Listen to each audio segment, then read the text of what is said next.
Hello, welcome to my place. We're going through First John chapter 3, and we're in a little bit of a difficult section because if we don't read it properly, it's a misunderstanding completely. We're going to continue on the thoughts from last week. First John 3:9 says, "Whoever has been born of God does not sin, for God's seed remains in him, and he cannot sin, because he has been born of God." If you will recall, 1 John chapter 1 and 1 John chapter 2 talk about how we cannot say that we have not sinned. And it says that when we sin, we can come to God and he will forgive us and cleanse us. So obviously, there is a possibility as a child of God to commit acts of sin. However, it is not possible for a child of God to have the nature of sin. This is what John is telling us. Harmatia is talking about the origin of sin, the nature of sin.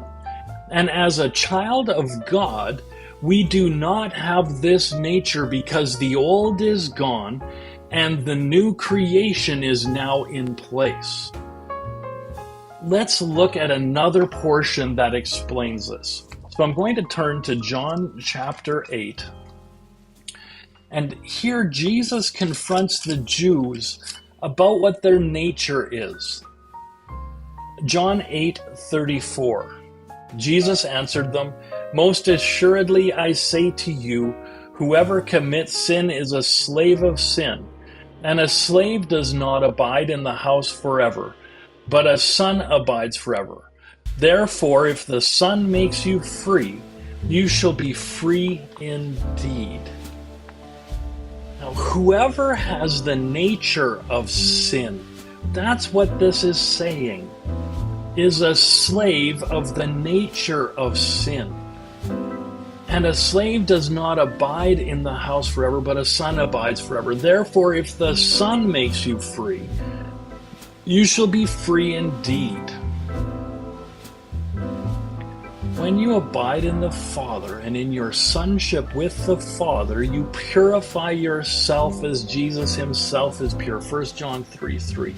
We have a new nature in us. The old nature is completely gone. In fact, it's dead with Christ when he was crucified.